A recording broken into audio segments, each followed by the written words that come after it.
In Sumer, part of the ancient land of Mesopotamia, there was a famous city-state called Nippur.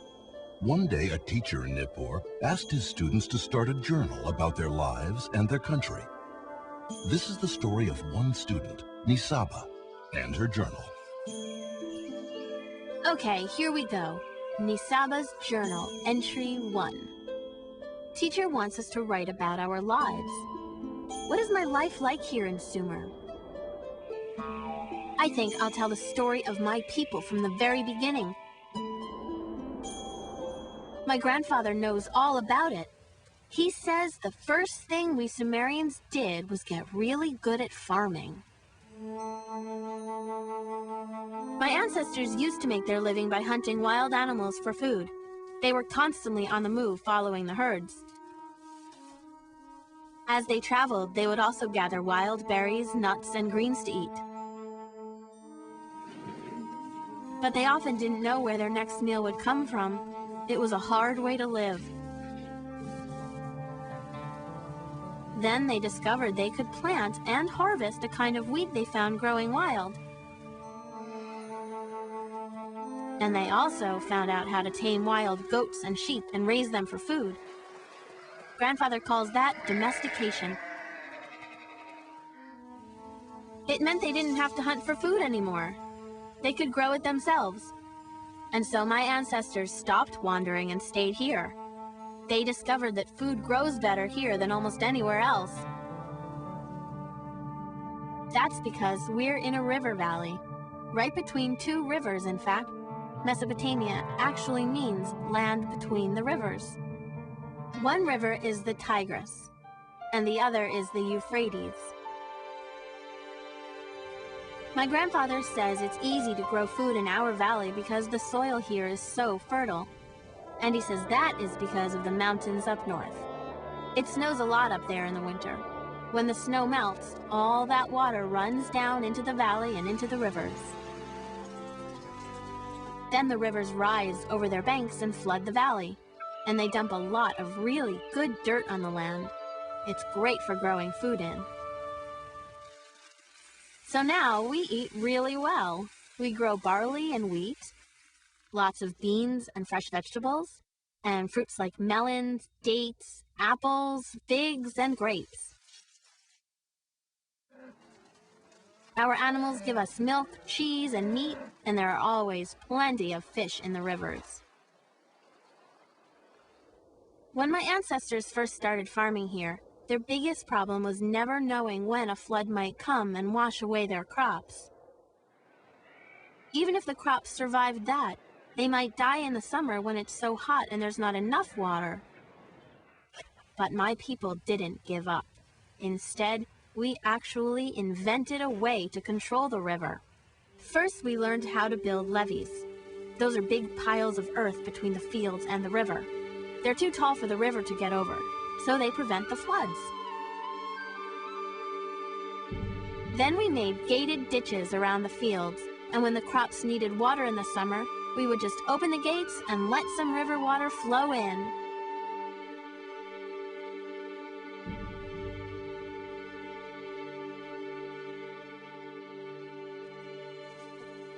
To plant our crops, we use a great tool called a plow. It's a Sumerian invention, and we use an ox to pull the plow, another of our great ideas. Some of our smartest people invented a calendar based on the moon and stars. My grandfather says nobody had ever thought of a way to measure time like that before. It helps us know when the floods will come. In our calendar, each year has 12 months, and each month has 30 days. Each month is represented by one of the constellations in the sky. They're called the zodiac. Our priests watch the zodiac to know which month it is. That way, they know when the floods from the mountains will arrive. We Sumerians also invented writing. My grandfather says that in the old days, nobody knew how to write. Well, if you can't write, how do you keep track of how many animals you sold last month? What are you supposed to do, paint them on cave walls? No, we're much more modern here in Sumer. we figured out how to write on clay tablets. You just take a piece of reed and cut a stylus from it. That's a sort of hard pointed tool.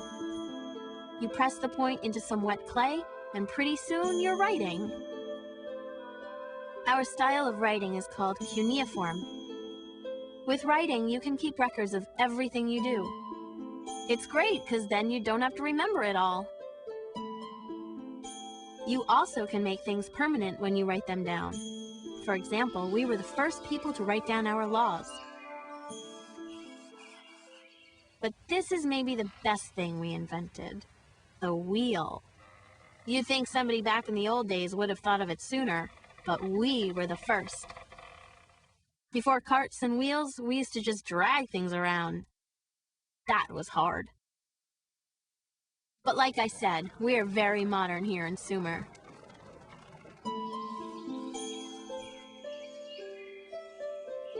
My grandfather says that in the old days, most everybody had to work at farming the land. But not anymore. We Sumerians got so good at growing food, some people could quit farming and let others grow enough for everybody. Of course, you had to be neighbors for that to work. So people settled down close to each other in villages. And the villages grew into city-states. Each city-state has its own king, and each one is sacred to one of the gods.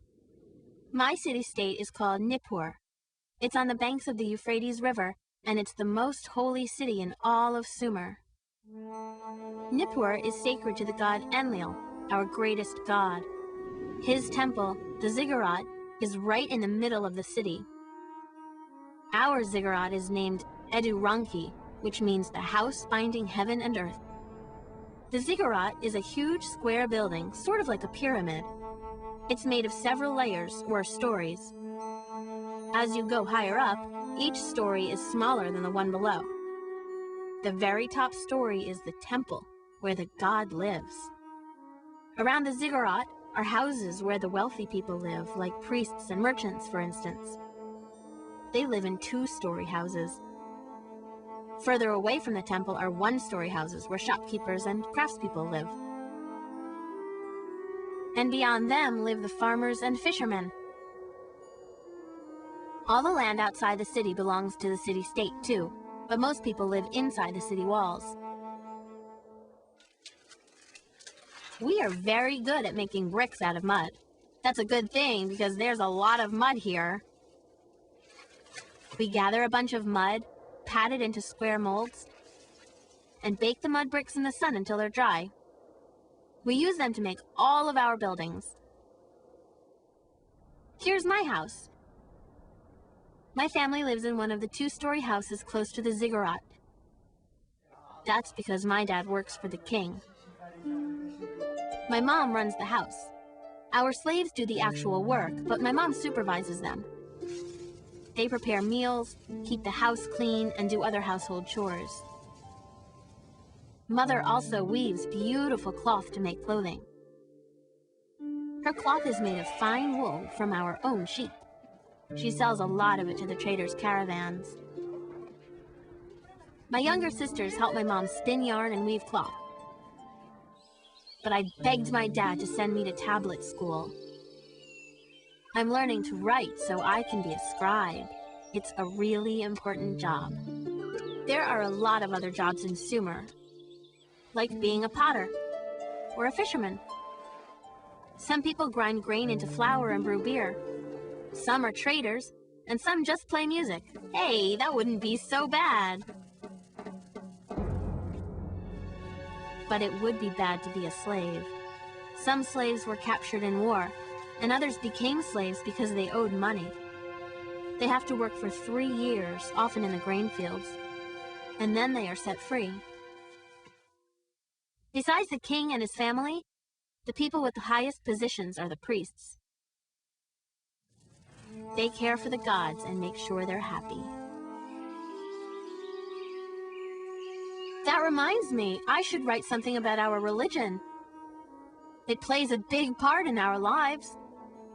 We believe in 7 great gods of the earth, sky, sun, moon, salt water, fresh water, and wind. My city, Nippur, is protected by the god Enlil, the god of wind. We believe he lives in his temple on top of the ziggurat. We spend a lot of time praying to our gods. A lot of people even make a little statue of themselves praying and leave it in the temple.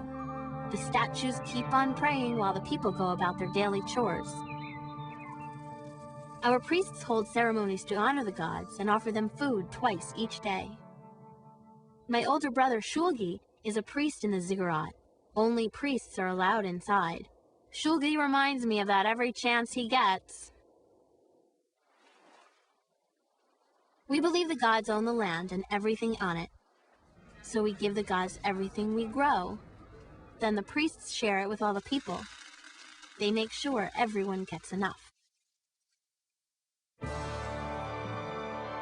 Each city-state in Sumer has a king called an Ensi. We believe he was chosen by the gods to rule us, and that it was the gods who gave us our laws. Our king makes judgments when people have arguments. He's in charge of all our trade with other cities. He decides who gets to farm our fields. And he makes sure the gods' temples are in good repair and that all the right offerings are made. He's got a whole lot to do. So obviously, he needs other people to help him do it. My dad is one of them, and of course my brother helps because he's a priest. Maybe I'll work there too when I'm older. Scribes keep records on clay tablets of everything that happens each year. The king and the priests all work in the ziggurat. It's full of offices and workrooms and storage spaces. To support the king and the priests, our people pay taxes throughout the year. Usually, it's something like a couple of sheep or bags of grain. But there are taxes on almost everything. We get taxed on the livestock we own and on the fish we catch. We even get taxed on our funerals. In our city, every man who is head of a household has to pay a tax called the burden. It's not the usual kind of tax. It's time, not goods. The men have to spend time working for the government, doing things that help or protect the city. For example, my uncle helped to harvest the barley crop. Other men have to go dig out the irrigation ditches to keep them clear. Our neighbor sent one of his slaves to do his work. My dad says you're not supposed to, but people do it if they can afford it. All the taxes go to the king. They pay for our army, which is pretty expensive, and also for repairs and improvements to our city. My grandfather always says, there are priests and there are kings, but the tax man is the one you should be afraid of. Well, that's my journal entry for today. I think it's a pretty good picture of who we Sumerians are and how we live.